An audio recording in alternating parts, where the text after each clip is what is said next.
So hey guys, my name is Rohit Jain and welcome to my YouTube channel where I upload daily coding tutorials for interviews and placements.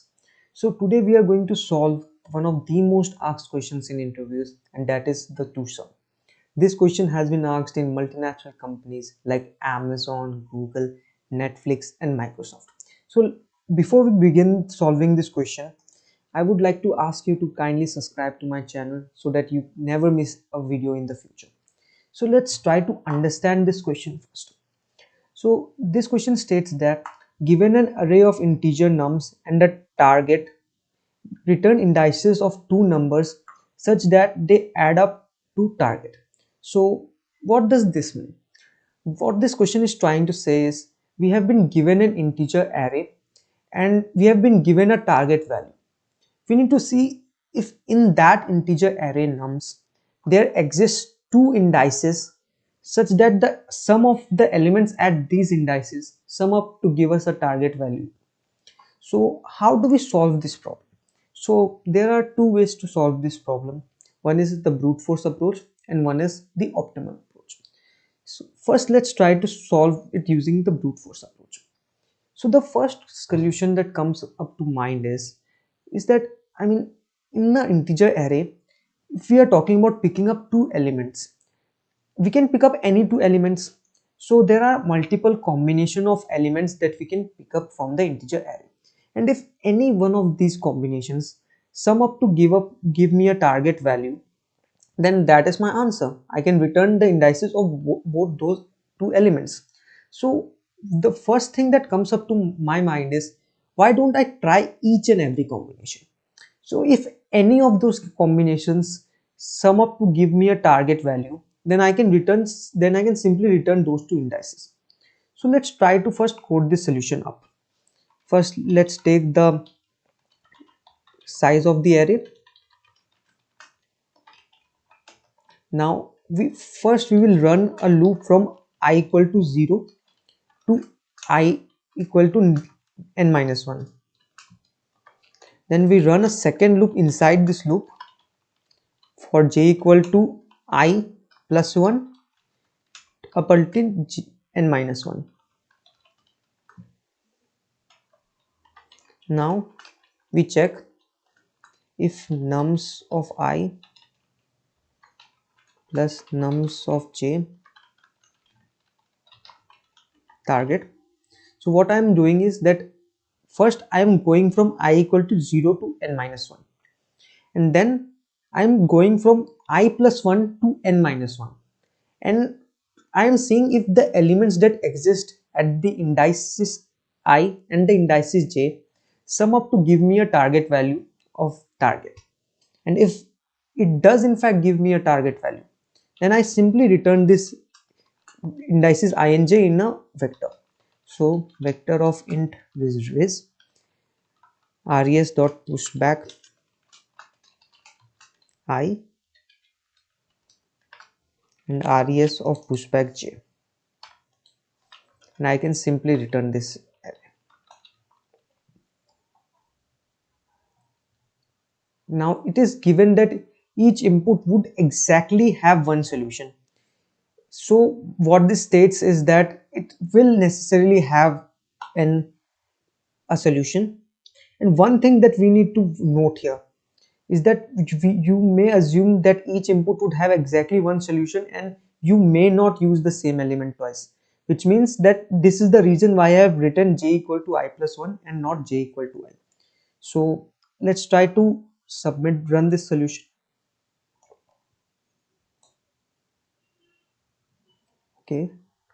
Okay, I just, since this is a compiler, I just simply need to return something.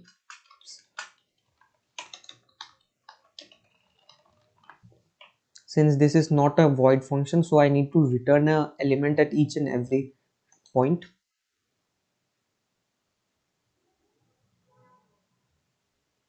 Okay, it's giving me a wrong answer. Why is this? Okay, I have written here j is less than n minus 1. It would be j is less than n. Let's try to run it. So as we can see, it's showing accepted. Let's try to submit the solution. And as we can see, it is accepted. Now let's try to discuss the time complexity of the given solution. So as you can see, I have run a loop from I equal to 0 to n, and in that loop I have nested another loop that goes from I plus 1 to n. So the overall time complexity of this solution would be big O of n into n, which is simply big O of n square. So if you know something about competitive programming, you would know that a solution of big O of n square is only accepted when the value of n ranges from 0 to 10 raised to power 4 or 0 to 10 raised to power 4 into 2 sometimes. So let's try to check the constraints of n to see why this solution is exactly accepted. And we can see that the length of the integer array goes from 2 up until 10 raised to power 4. And that is the only reason why the solution is accepted and why this is an easy problem. But my question is this the best that we can do? Can't we optimize this solution a bit more? And the answer to that is yes, we can in fact optimize this solution. So let's now try to code up the optimal solution. So my question to you is, let's say I have been given two elements, A and B, and a target value of C. Now, what are the conditions that can exist in this scenario? One condition is that A plus B is equal to C. Another condition is that A plus B is more than C. Another condition is that A plus B is less than C. So can I use this concept somewhere in this question? And the answer is yes. So now if we try to sort this array, then all the integers would come in the ascending order. And if I try to implement a two-pointer approach in this scenario, that is, I keep a pointer at the 0th index and I keep a pointer at the n-1th index, and I see if the elements at these indices sum up to give me a target value of C. If they do in fact give me the target value of C, I will simply return the ith index and the jth index. Now if they don't give me the target value of C, now it can either give me a value that is higher than target. Now if they give me a value that is higher than the target, then I have to reduce the overall sum of A plus B. And as we know that the array is sorted and A and B are at the endpoints of the array. So now if I have to reduce the total sum of A plus B, I have to move the pointer at B one position towards the left, because that is what is going to give me a value that is smaller than the original value. If I move the pointer at A towards the right, then it is going to give me an even higher value. So if the value of A plus B is more than target, then I am going to move the right pointer towards the left. And what if the value is less than the target value? So I need to increase the total value. So I need to move the left pointer one position towards the right. And this I am going to do up until the point where these two pointers collide. So let's try to code this solution up. First I take I equal to 0 and j equals to n minus 1, and I run this loop while I is less than j. The first thing that I need to do is I need to sort the array. So for those of you who don't know, an inbuilt solution exists in C++ to sort the array, that is the sort function. Now sort function takes two iterators. One is the beginning iterator from where you want to start sorting the array, and one is the ending iterator. So this solution is going to sort my vector. Now let's try to code the further solution.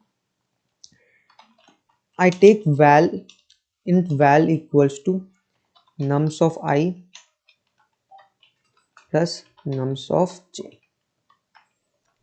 Now here we have to notice one very important thing, that is that the we have been given that nums of I and nums of j both can be stored in the integer. But as you know, in C++, an integer has a particular range, and the approximate range of that integer is minus 10 raised to power 9 to 10 raised to power 9. So while we have been given that nums of I and nums of j are both integers, the sum of those values may not necessarily be less than 10 raised to power 9. It may be more than 10 raised to power 9. So the safe solution is to not take an integer here. Instead, I will take a long data type. But if you check the constraints for nums of I and nums of j, here you can clearly see that nums of I goes from minus 10 raised to power 9 up until 10 raised to power 9. So we have to be safe and take long value to make sure that we don't overflow the integer. So let's now, if val is equivalent to target, then I simply need to return a vector that stores the indices I and indices j. So the same thing that we did in the previous solution, back of I and res dot push back of j, and we return this vector. Else, now if the value is not equal to target, if the value is greater than target, then as discussed, we move the pointer at j one step towards the left. So we do j minus minus. Else, the only one scenario exists that that the value is less than target, in which case we simply do I plus plus. Now, just like we did in the previous solution, we do in fact need to return something here. So we return an empty vector here. Now let's try to run this solution.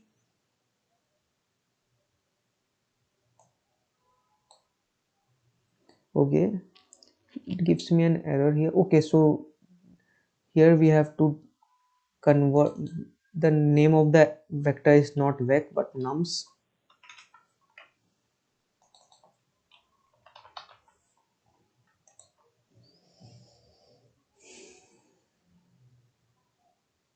It's giving a wrong answer at one position. Okay,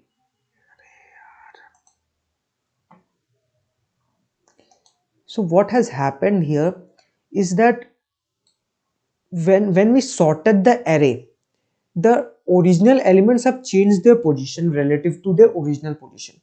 So what can we do here? Instead of sorting the array, we can create a vector of pairs.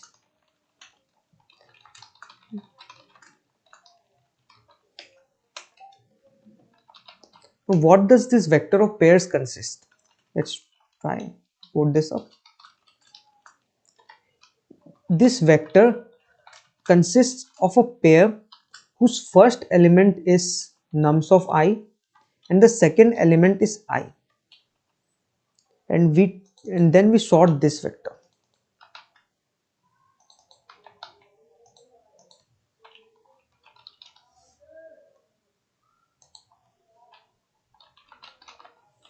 So when we take a vector of pairs and we sort those vector of pairs, the sorting is done on the basis of the first element. So as now we have sorted this array and we try to run this loop. So here we don't have to push I, we have to push vec of I dot second, that is the position of the element in the original array of j dot second. Let's try to run this solution. Sorry, here also we have to do vec. Yeah, this solution must run. Okay, dot push back. Okay, I have to put brackets here.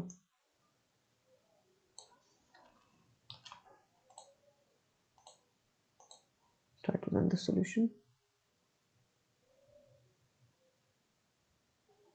Okay, it's giving me a wrong answer. Now why is that? 1,2 j dot second I comma I,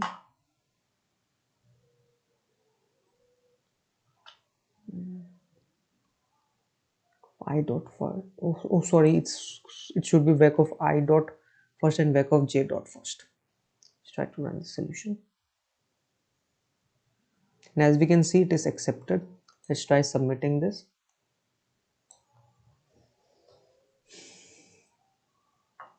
And as we can see, this is an accepted solution. So let's try to analyze the time complexity of this solution. So for creating that vector, creating the vector, the time complexity is going to be big of n, a linear time complexity. Now for sorting the vector, the inbuilt sort function works in a time complexity of big of n log n. And this is the most optimal time complexity that can exist for sorting a vector. Now there are different methods to sort the vectors which we are going to discuss in future videos, but this is the most optimal time complexity that you can achieve using sort function. Any other sorting method that you will try to implement will either sort in big of n log n or in a worse time complexity compared to big of n log n. So the sort function sorts the array in big of n log n, and this overall loops works in the time complexity of big of n. So what is the overall time complexity of this solution?